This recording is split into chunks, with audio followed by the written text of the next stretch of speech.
Hello and welcome to the news at 7, where we get to the heart of the day's stories and communities across Scotland. Tonight, calls to introduce UK-wide screening for prostate cancer are rejected by a group of experts. The screening committee says mass testing for prostate cancer would do more harm than good. Some campaigners say they're disappointed by the decision. We'll speak to someone from Prostate Scotland about that decision. Also tonight, the fibromyalgia sufferers waiting years for a diagnosis. I don't want me to be fibromyalgia Adele. I want to just get on with my life and make it and have and do everything that I want to do. We'll have all the sport with Lewis. What have you got tonight, Lewis?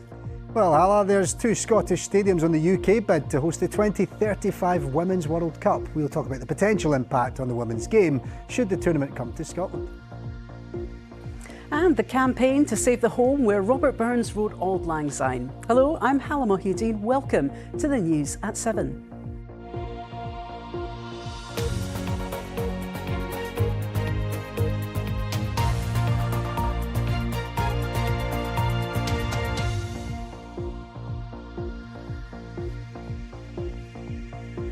Well, let's start tonight talking about prostate cancer. It's the most common cancer amongst men and affects around 1 in 10. There have been calls to introduce a national screening programme, including from Scottish cyclist Sir Chris Hoy, who recently revealed his prostate cancer was terminal. But today, those calls suffered a major setback, with a group of experts known as the UK National Screening Committee advising against it for the majority of men in the UK. That includes people who have a family history of the disease and black men who are much more vulnerable. However, the committee does recommend screening for people with known genetic mutations. Well, with health devolved here, the Scottish Government can make their own decision. Today, they've said that they take the recommendations of the committee seriously, and though they understand the desire for an effective screening programme, they're mindful of the risks and shortcomings of current testing. Well, how will those who are eligible for screening, who carry the faulty BRCA gene, know? The committee chairman explains. If a man has a close relative who's had breast cancer, particularly breast cancer at a young age, and has been tested, and the relative has been found to be BRCA positive, they can get tested themselves. If they are also BRCA positive, then they would enter the programme. And what about people who've been diagnosed with prostate cancer? Well, Derek Chalmers went for an annual check-up to the doctors and was surprised to discover he had the cancer for the second time. Shocked, because I had no symptoms whatsoever, So I was really pleased that I was at the doctor's that day. I went through a hormone and radiotherapy treatment. I was fortunate, I only had to get 2 hormone injections prior to the radiotherapy. And I had 20 sessions of radiotherapy down at Ninewells Hospital, which it was hard, but it was okay. I've had worse things in life. And after the 20 sessions, I had further blood tests, and it was confirmed that it was all clear. So that was really pleasing. I was very fortunate because mine was found early. The cancer itself was contained within the prostate. It hadn't leaked out, hadn't affected my bones or lymph nodes. And when I was advised to go down the radiotherapy way, the specialists were confident that they would get it cleared and I'd be able to carry on as normal, and that's what's happened. Well, let's get more on today's decision with Professor Alan McNeill. He's a trustee of Prostate Scotland and a consultant urological surgeon. It's good to have you with us on the 7 tonight, Professor McNeill. How surprised are you by today's decision? Not very surprised regarding the decision about population screening, given that the evidence to support that there is greater benefit than there could be harm is still lacking and will be addressed in a big study called Transform. I'd have to say, and the charity are disappointed that there wasn't greater recognition of the increased risk within a family. And that's partly because of the modelling that the committee used for their report.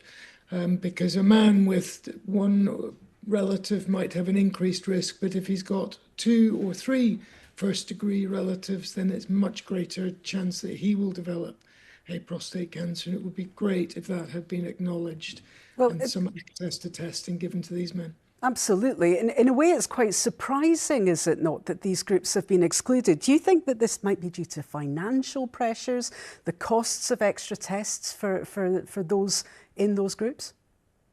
I don't think so. I believe that the scientific rigor of the National Screening Committee is the highest, and they're a committee of integrity. So I don't think that would be the reason. Having had a look at the information they would have based their decision on, the modelling used the concept that a family history was one single relative. It didn't state whether that relative was 90 or whether they were 50. And I would like to have seen a modelling conducted where perhaps you have a first-degree relative in their 50s or more than one relative, and how that might impact your own risk. They've talked about the harms linked to increased testing and how that outweighs the benefits. I mean, can you just outline what those harms would be of testing to find out if you have prostate cancer? Well, the issue with the diagnostic pathway at the moment is that the PSA blood test, which would be the first test, is not a marker for prostate cancer. It is a marker of some disease within the prostate. So that leads on to further tests, sometimes including a biopsy, but more these days an MRI scan, which is harmless in itself. And then only men who have an abnormality on the MRI would have a biopsy. So we've reduced the harm that might come from biopsying every man, because that can lead to bleeding and sepsis. In the diagnostic pathway, the treatments for prostate cancer all involve some side effects. Mostly they will settle down, but some patients can be left with long-term side effects. So you really need to know that cancer that you've treated was likely to impact their life expectancy and justify the side effects, as opposed to treating someone who may never die of their cancer and giving them side effects without benefit. Okay, and just finally, Professor McNeill, what would your advice be to men watching this programme who are concerned? Well, at the moment, the GPs that they might visit will ask them whether they have symptoms before they will perhaps test them for PSA, although many GPs will offer a PSA test. So I think they should go and talk to their doctors, particularly if they have a strong family history, and that's 2 relatives, and particularly if those relatives are at a young age when they get the cancer. Okay. Men of Afro-Caribbean descent are another group, and of course those who have the BRCA genes are at risk.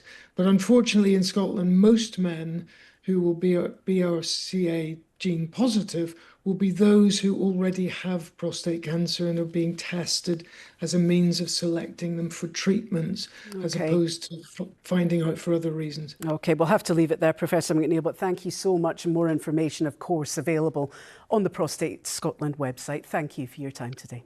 Thank you very much.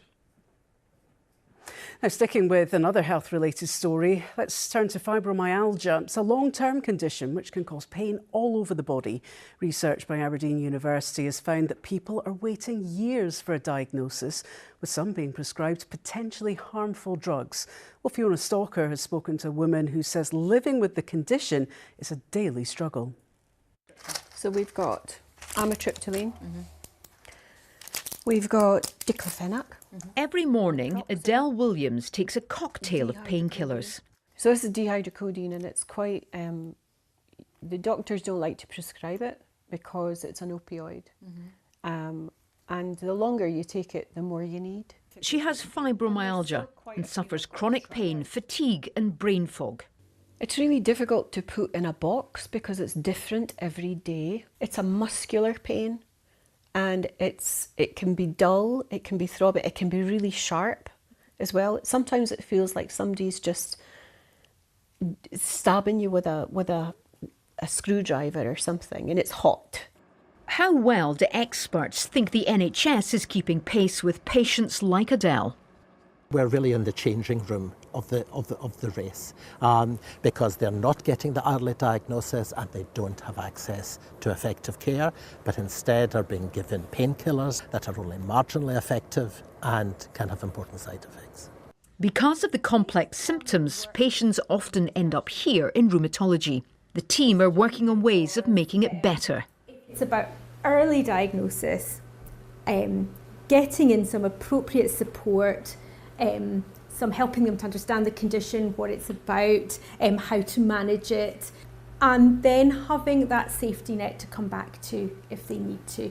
And I think that's a very long way off from where we are at the moment. That means options for Adele and thousands of others are very limited. There's not a pathway in the NHS for fibromyalgia sufferers. There's just not one. It's just painkillers and anti-inflammatories. The Scottish Government told us it's determined to improve care and support for people living with chronic pain, and it'll continue to work closely with the NHS to improve how services are accessed and delivered. I don't want it to take over my life. I don't want me to be fibromyalgia Adele. I want to just get on with my life and make it and have and do everything that I want to do, and it just fits in with me. Well, that was Adele Williams talking to Fiona Stalker. Let's turn to other news now. And a prominent former Scottish MEP for Nigel Farage's Brexit party has denied taking large payments as part of a pro-Russian influence campaign in the European Parliament. Evidence presented to a court shows cash was made available for David Coburn, who was also Scotland's former UKIP leader, by a man accused of being a Russian pawn and the paymaster of disgraced former MEP Nathan Gill. Well, he was jailed for 10 years after taking money for pro-Russian interviews and speeches. There's no evidence that Mr Coburn accepted or received cash, and he has denied doing so. Well, let's get a roundup of the stories making the BBC News app in Scotland. And oil giant Shell has been fined over £500,000 after failing to maintain pipework that risked a potentially catastrophic fire.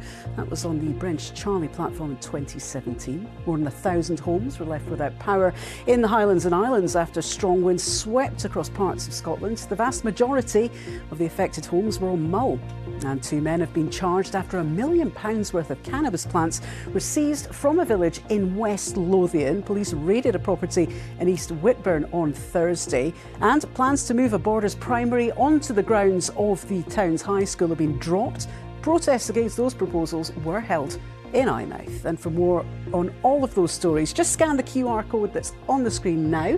It'll take you to the BBC Scotland News app, where there's more for you, including a delay to plans for housing asylum seekers at an Inverness barracks. Now, a campaign has been launched to save an historic farm where Robert Burns wrote Auld Lang Syne. Those behind the project say they want to restore Ellisland Farm, north of Dumfries, and create a world-class cultural destination. But it will cost £12 million to do so. Project Director Joan McAlpine spoke to me earlier from Ellisland Farm.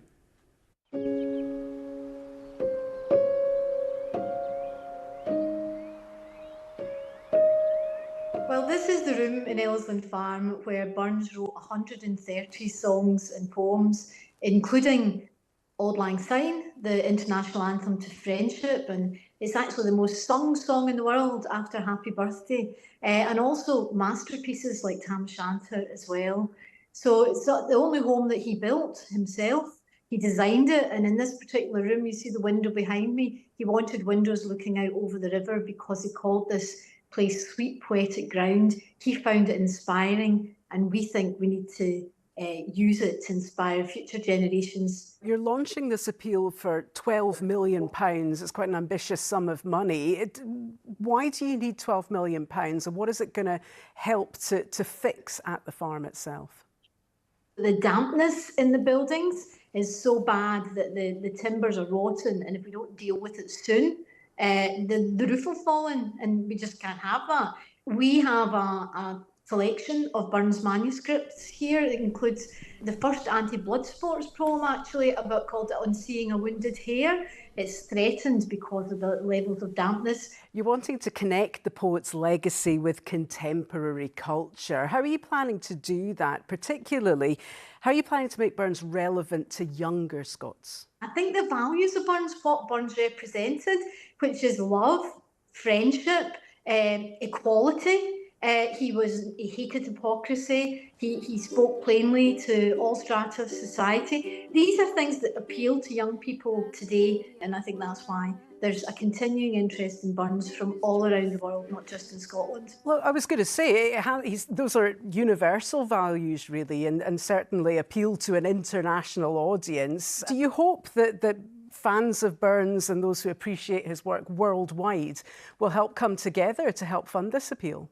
There's a lot of interest in America already, so we're really excited about that. 50 million people in America claim Scots descent. If they all gave 50 pence, then, you know, we'd be laughing.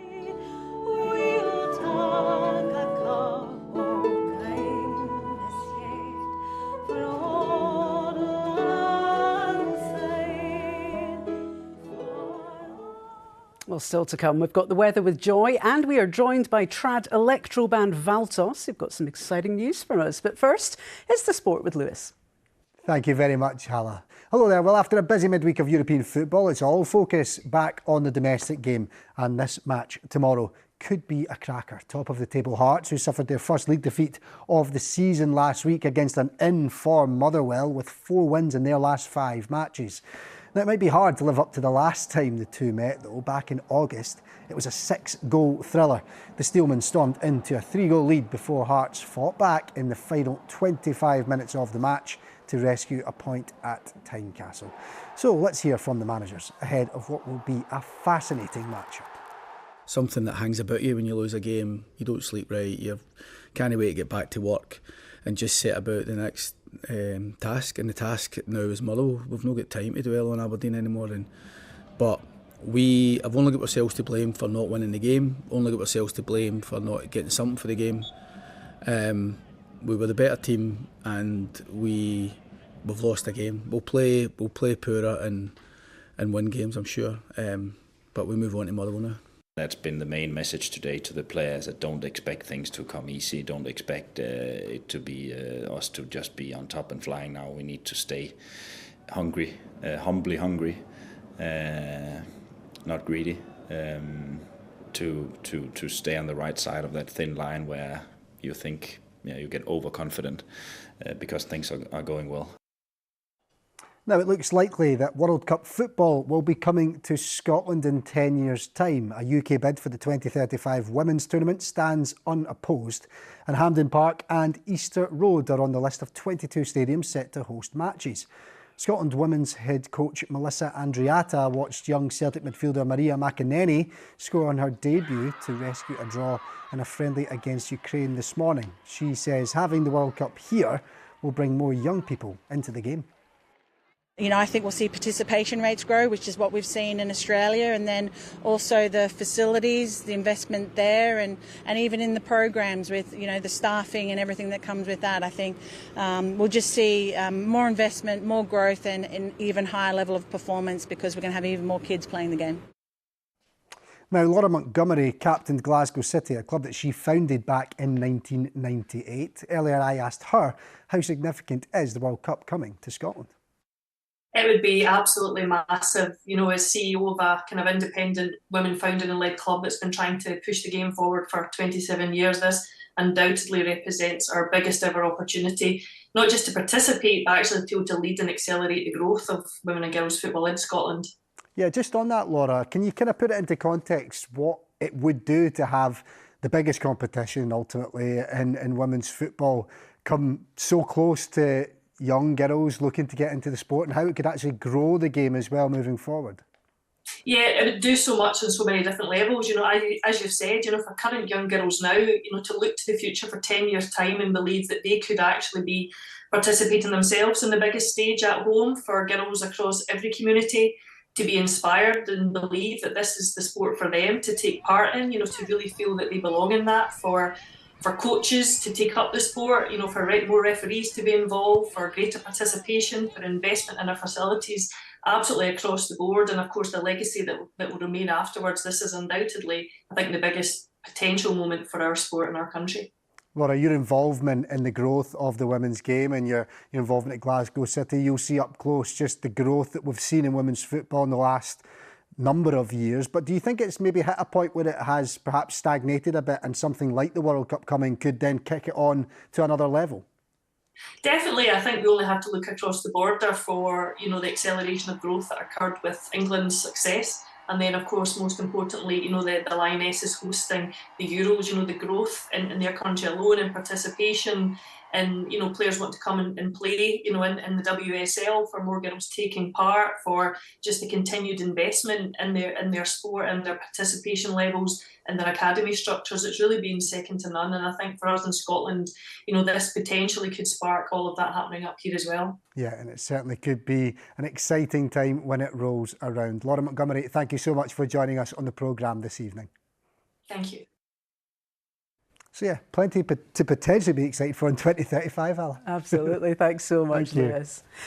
Now, Edinburgh's Hogmanay is going global this year. The electronic trad band Valtos from the Isle of Skye have just performed in front of a crowd of 20,000 people in Bilbao, Spain, and now they're bringing Basque artists back to Greyfriars Kirk for a special first footing gigs celebrating the music traditions of Scotland and the Basque Country on New Year's Day. Here they are in action.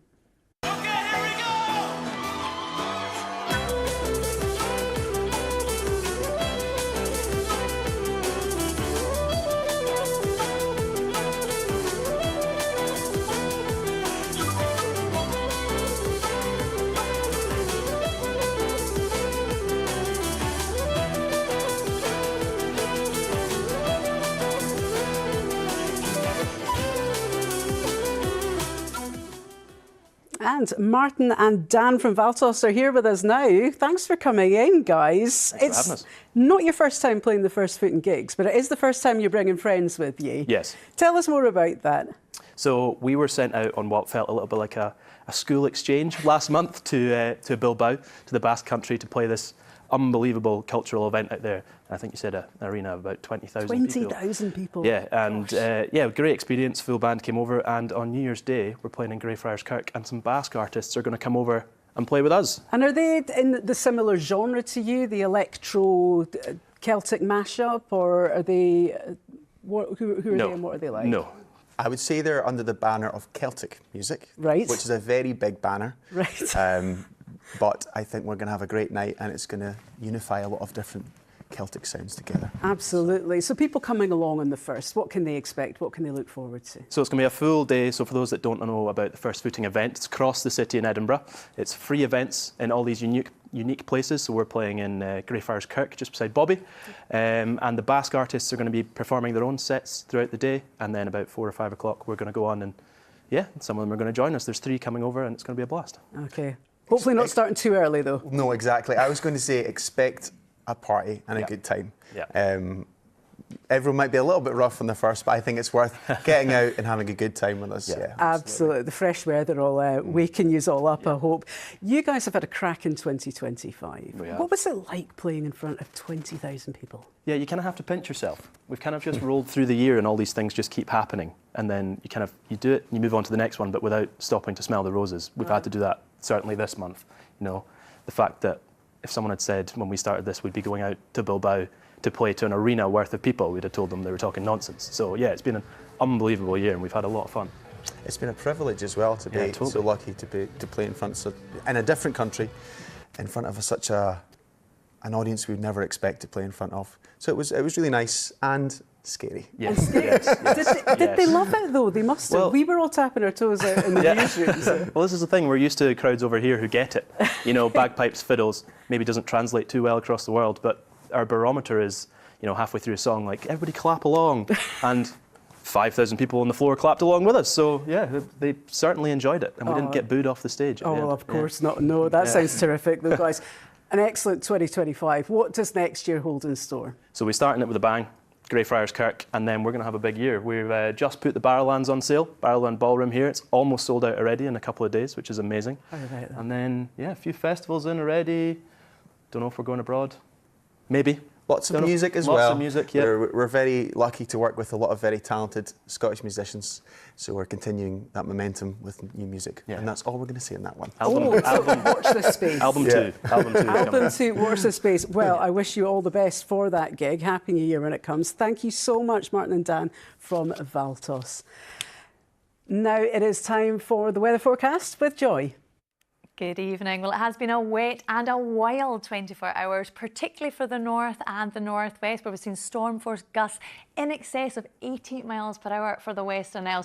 Now, the strongest winds have eased, and actually for much of us today, it was dry. We even had spells of sunshine, but for the Northern Isles, it's still blustery, and it will be so for the first part of tonight. We also have this band of cloud and more organised showery rain slowly working its way southwards, but elsewhere, a dry night under clear skies, mostly. We'll see the odd patch of mist and fog developing, but it's going to be a cold night to come. And as we can see, where there are the odd showers, they will be wintry on the highest ground. As for many areas, it's going to be around about freezing, potentially below, with that cold northerly wind. So tomorrow, we'll see icy stretches of frost for many areas, but it is going to be dry and fine. That cloud and rain in the south slowly working its way southwards.